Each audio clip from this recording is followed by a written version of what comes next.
दोस्तों, तर्क वितर्क के बारे में हमारी सोच अक्सर नकारात्मक होती है। इसे हम एक संघर्ष और प्रतिस्पर्धा के रूप में मानते हैं, जहां केवल एक का जीतना निश्चित होता है। लेकिन क्या हमने कभी यह विचार किया है कि इस मानसिकता से हमें क्या नुकसान हो सकता है?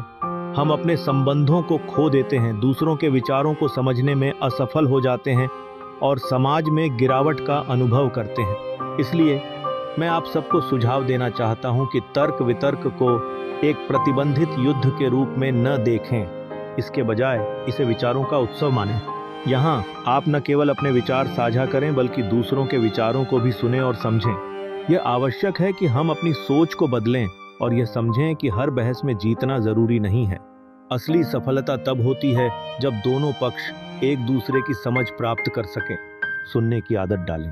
जब कोई आपसे असहमत हो तो उसके विचारों को समर्पण से सुनें। असहमति द्वेष का प्रतीक नहीं है, यह वास्तविकता को जानने और सीखने का एक सुनहरा अवसर है। जब हम साझा उद्देश्य पर ध्यान केंद्रित करते हैं तो हम सही दिशा में कदम उठाते हैं।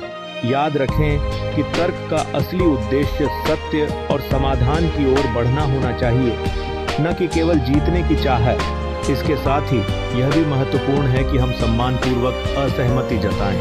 हर व्यक्ति के पास सवाल करने का अधिकार है और यह सुनिश्चित करें कि हम किसी की पहचान या सोच को ठेस न पहुंचाएं।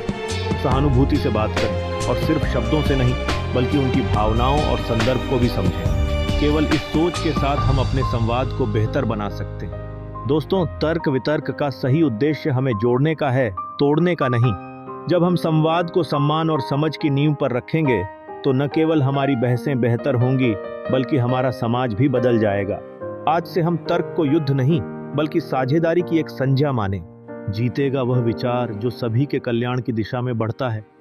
मिलकर एक नई शुरुआत करें। धन्यवाद।